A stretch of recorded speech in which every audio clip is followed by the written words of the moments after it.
پرسوں ایک خاتون کا خط آیا پشاور میں، اس نے خواب دیکھا تھا.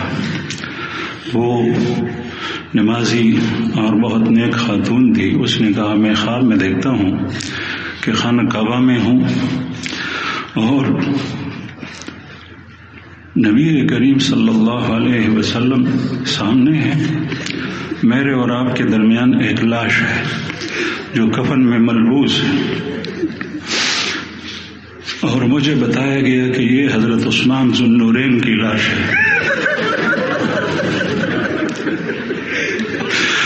مجھے نبی کریم صلی اللہ علیہ وسلم نے فرمایا کہ اس لاش کو میرے ساتھ اٹھاؤ، اس کو جنت البقیع میں دفن کرنے میں لے جاتا ہوں.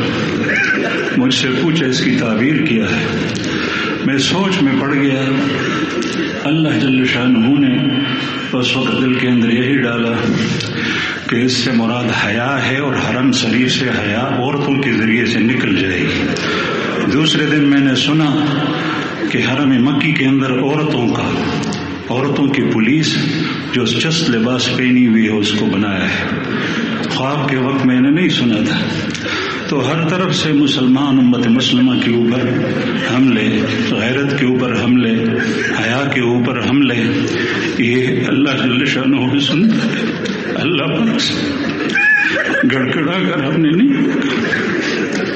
الحمدللہ رب العالمین، الحمدللہ رب العالمین، الحمدللہ رب العالمین، والعاقبۃ للمتقین، والصلاة والسلام علی سید المرسلین وخاتم النبیین محمد وعلی آلہ واصحابہ اجمعین. اللهم لك الحمد أنت قيم السماوات والأرض، ولك الحمد أنت ملك السماوات والأرض وأنت